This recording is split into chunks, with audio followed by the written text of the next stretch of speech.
A paz do Senhor, amada igreja. Louvado e engrandecido seja o nome santo do Senhor. Aqui é a missionária Sandra. Estamos mais uma vez com Minutos de Fé, trazendo uma palavra de fé e edificação para a tua vida. Amém? Que Deus abençoe teu dia, que Deus abençoe teu lar, que Deus venha trazer muita luz e muita paz ao teu entendimento em nome do Senhor Jesus. Amados, nós sabemos que a palavra do Senhor, ela veio para trazer libertação ao teu povo. Libertação para todos aqueles que ouvem e creem na palavra. Então, medite na palavra do Senhor. Acredite na palavra do Senhor. Conheça a verdade e ela vos libertará.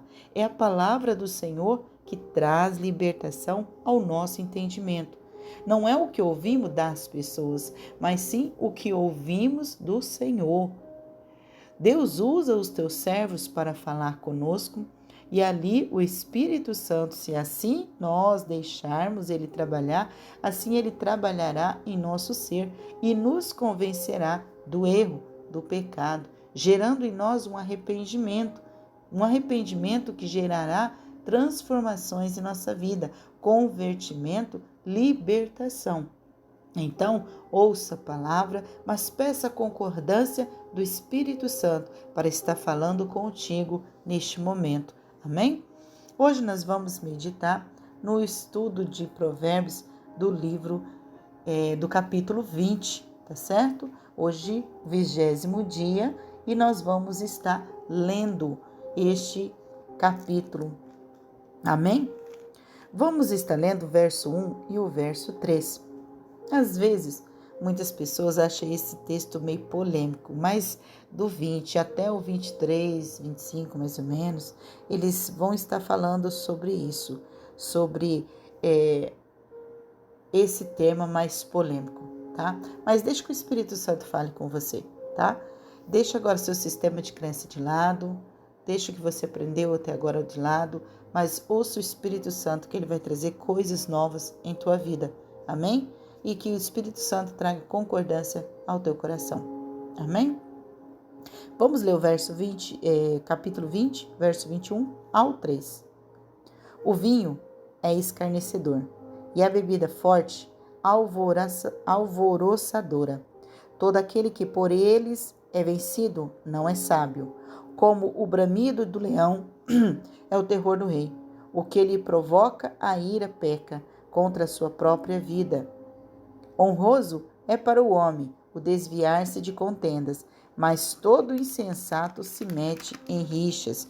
Olha só, a palavra do Senhor aqui fala muito sobre a bebida, sobre o vinho e também sobre a bebida forte, tá? Então, bebida forte, bebida que contém álcool, a bebida que extravia o homem, tá? O vinho, ele zomba de quem bebe, tá? Ele zomba de quem o bebe. E a bebida forte deixa o ruidoso agressivo e sem domínio próprio. Não adianta dizer que você consegue dominar depois de 2, 3 copos, que já não consegue mais. Ali você já não fala por você mesmo, tá?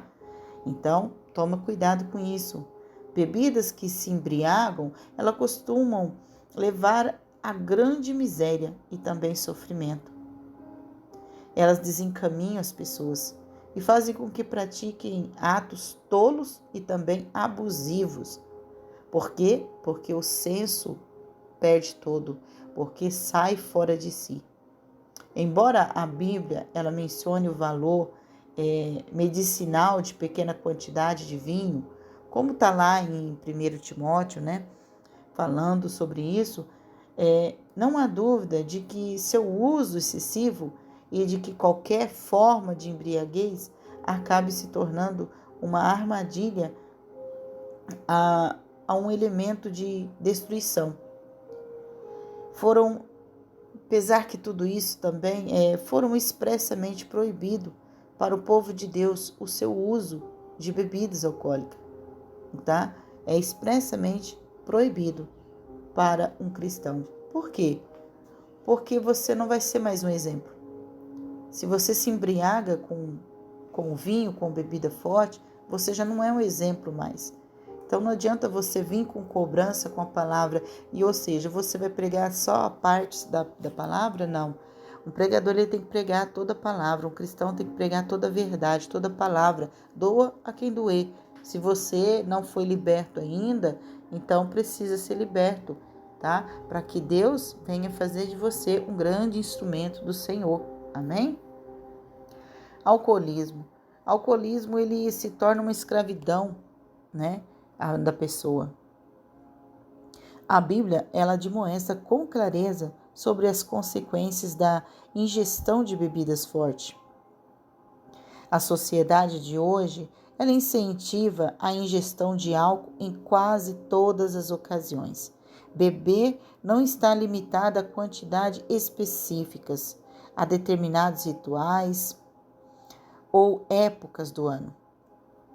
A ingestão de álcool ela está sendo muito romantizada e idealizada pelos mais jovens. O impacto do consumo de álcool das pessoas, famílias, empregadores e igrejas, isso é devastador. Os que optam por servir a Cristo são exortados a não se embriagar com vinho, no qual há dissolução, como diz em Efésios 5:18. O mundo incentiva a ingestão de bebidas fortes, prometendo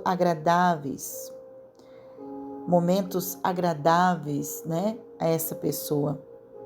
Muitos amigos, grande sucesso, né, para se tornar reconhecido, para entrar na turminha, mas isso são tudo engano. O que ocorre com aqueles que continuam a beber durante algum tempo é exatamente o contrário, porque existe ali momentos ruins, cada vez menos amigos e deteriorização física também para tanto o teu corpo como também a saúde mental, psicológica, tá? Tudo isso vai acabando com você. Além de, geralmente, inúmeros outros males, como depressão, relacionamentos familiares rompidos e dificuldades financeiras e legais. Então, o álcool, ele só vai acabar com você.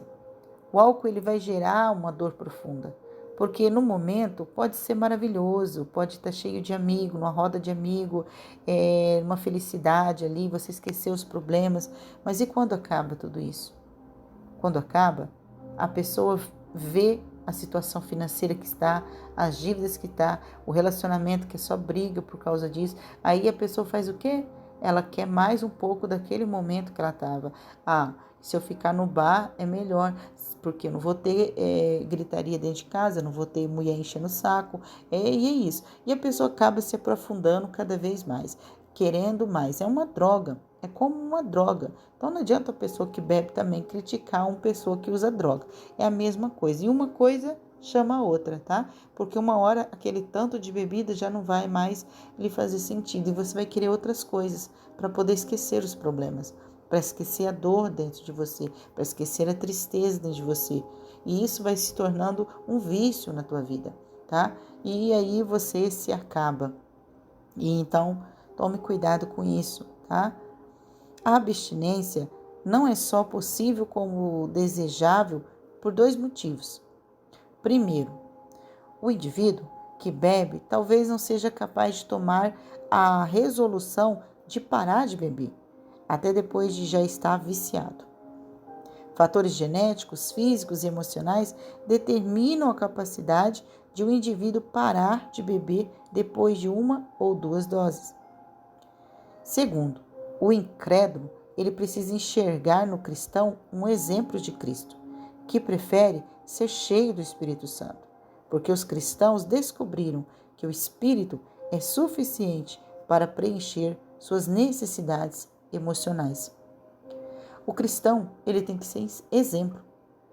Como pode um cristão ele reclamar de uma pessoa, falar sobre a bebida, que é errado, que é pecado, se ele ainda ingere bebida? Isso me lembra o meu passado. Meu esposo bebia muito E eu queria que ele abandonasse esse vício. E então, eu vivia buscando do Senhor, clamando ao Senhor que Deus o libertasse. E um dia, ele trouxe uma bebida, as bebidas para casa, trouxe o vinho, colocou na geladeira. E até aquele momento, eu já era cristã e eu bebia. Eu não bebia mais a bebida alcoólica, a bebida forte, as cervejas e outras bebidas, mas eu gostava de tomar uma dose todos os dias. E eu usava até um texto da Bíblia, de Timóteo, que diz que uma dose todos os dias é bom, é medicinal. Eu usava isso também como argumento, como desculpa. E eu gostava de beber pelo menos um golinho de vinho. E um dia, quando meu esposo trouxe as bebidas para casa e eu saí neste momento, e eu saí pela rua triste e chorando e lamentando e falando com Deus, por que o Senhor não liberta, Pai? O Senhor me prometeu, olha lá o jeito que está, e ainda tem bebida dentro da minha casa, e isso e aquilo, e reclamando, e pedindo para Deus, converter, que isso, que aquilo. Fui conversando e murmurando com o Senhor. E então, Deus falou no meu coração, por que tu falas dele, se você ainda bebe? E eu falei, Senhor, aonde que eu bebo bebida? Eu não bebo, não sou viciada em bebida, eu não tenho vício com bebida, eu não tomo álcool nenhum. Que bebida que eu tenho? Ele falou assim, na tua geladeira tem um vidro de vinho. E esse vinho, meu esposo não era de chegado de tomar vinho, mas ele gostava de comprar para mim tomar. E ele ficava meses dentro da geladeira porque eu ia tomando. E eu falei, meu Deus, é verdade, eu ainda bebo vinho.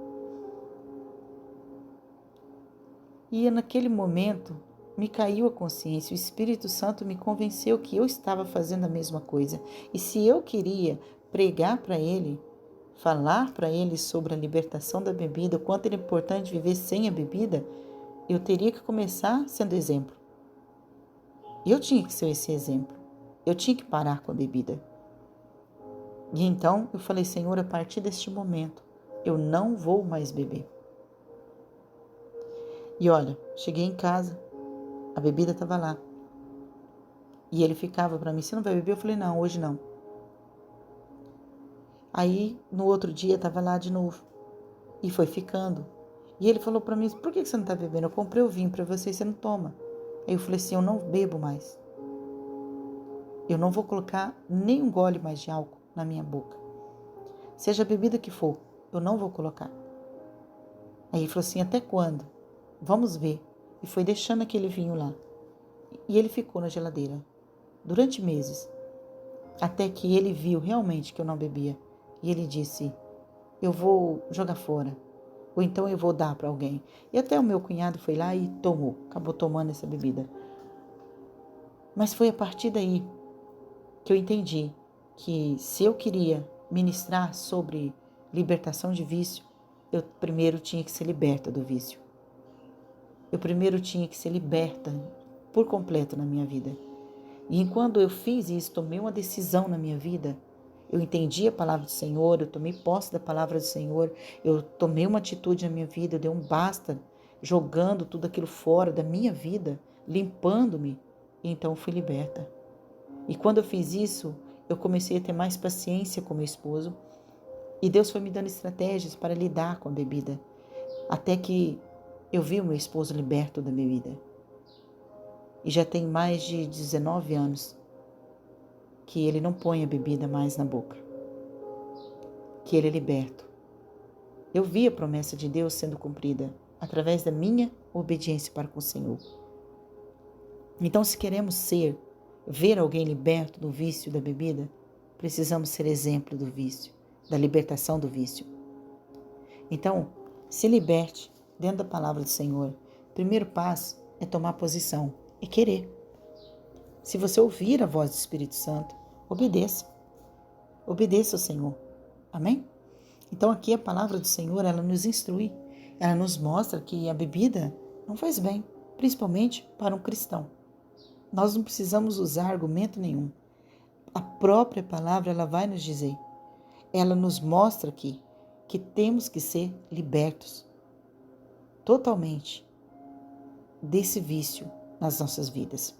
e não ser dependente de algo para nos fazer feliz. Nós precisamos nos embriagar com o Espírito Santo. A alegria que nós precisamos está no Espírito Santo. A paz que necessitamos está em Cristo Jesus. É nele que nós vamos aprofundar. Amém? E outra coisa, aqui no verso 20, até o verso 30, também nos fala sobre a vingança. A vingança ela deve ser deixada para Deus. Só Deus é capaz de desferir a justa vingança.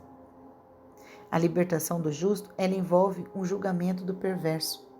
No entanto, a punição da injustiça, ela deve ser deixada nas mãos de Deus. Só Ele pode fazer a justa vingança. Só o Senhor pode julgar alguém. Só o Senhor pode avaliar. Só o Senhor, Deus, pode entrar na causa e ser a tua defesa. Embora nós tentamos entender a soberania de Deus, jamais vamos entender plenamente esse Deus tão incompreensível. Ele é incompreensível para a nossa mentalidade. Deus também, ele revela o que se encontra no mais íntimo do coração de um indivíduo. Deus, ele conhece os pensamentos, as atitudes, desejos, vontades. E foi assim que Deus ministrou no meu coração. Coisas que eu nem mesmo estava enxergando e o Senhor estava me mostrando. Na minha mente, nas minhas atitudes, os meus desejos, as vontades, as minhas dependências, minhas fraquezas. O Espírito Santo, ele mostra para cada um de nós. Ele discerne nossos motivos e ele avalia nossos atos. O Espírito de Deus, ele capacita-nos a conhecer e agradar a Deus, agindo além da consciência humana. Olha o verso 28, o que nos diz. Amor e fidelidade preservam o rei, e com benignidade sustém ele o seu trono. O trono de Deus, ele é resumido nisso, na benignidade do teu poder, do teu amor, tá? O propósito da disciplina, também aqui, que ele nos fala, não é ferir, nem provocar dor, mas trazer cura. Deus traz cura e maturidade através da disciplina, porque aqui ele nos diz que nós precisamos trazer a cura através da disciplina. Verso 30 ele nos diz, os vergões das feridas purificam do mal e os açoites o mais íntimo do corpo. Ele está falando acerca da disciplina. Às vezes, quando a consciência é lenta para funcionar, a disciplina física ela é necessária para quebrar a mais obstinada teimosia. Às vezes, Deus vai falar com você. E se você ainda não obedecer a voz dele, infelizmente vai ter que vir uma disciplina na tua vida, tá? E é com correção. E às vezes essa disciplina vai doer. Então, deixa Deus te tratar. Ouça a voz do Senhor. Aqui ele nos diz que quando nós vamos educar os filhos, é necessário muitas vezes descer a vara mesmo. É necessário corrigir, disciplinar, mas o Senhor também não nos diz que devemos usar de abuso de autoridade. Não podemos usar de abuso de autoridade. A correção ela não é para matar, é para disciplinar. Não é para a pessoa sentir ódio ou dor. Nada disso. É para disciplinar. É para ela entender que você corrige por amor. É assim que Deus nos faz. Deus está te corrigindo por amor. Deus está falando essa palavra com você porque Ele te ama, porque Ele quer te resgatar, porque Ele quer te purificar, te limpar. Ele quer trazer um tratamento para a tua vida. Então, ouça a voz do Senhor. Não deixe chegar ao extremo da disciplina, não. Não deixe chegar ao momento de dor na sua vida, não. Deixe o Senhor te corrigir agora. Amém? Então ouça essa palavra, medite nessa palavra e aquilo que o Espírito Santo falou contigo, ardeu dentro de você, vá diante do Senhor, peça ajuda a Ele, peça que o Senhor te liberte de todo vício, que te liberte de toda prisão, que te liberte de todo abuso de autoridade, que Deus tire toda arrogância, toda a inveja, todos os desejos que não são dEle, pensamentos que não são do Senhor, tudo que atribui aos desejos da carne, entrega ao Senhor e deixa que Ele vai tratar de você. Se você não consegue se libertar desse vício, seja o alcoolismo, de drogas, tabagismo, seja o vício que for, entrega nas mãos do Senhor. Confia no Senhor. Peça força, peça direção. E mais uma coisa, você precisa ter força de vontade também. É um trabalho conjunto. É você e Deus. É você e o Espírito Santo trabalhando para que você realmente seja liberto dessa prisão.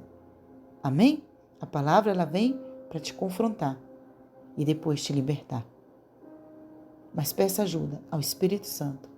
Seja livre em nome do Senhor Jesus. Que Deus te abençoe. Que Deus venha te trazer força nesse dia e que você seja instruído em nome do Pai, do Filho e do Espírito Santo de Deus. Amém? Que o Espírito Santo continue ministrando no teu coração. Fiquem todos na paz do Senhor e tenham todos um excelente e abençoado dia na presença do Pai.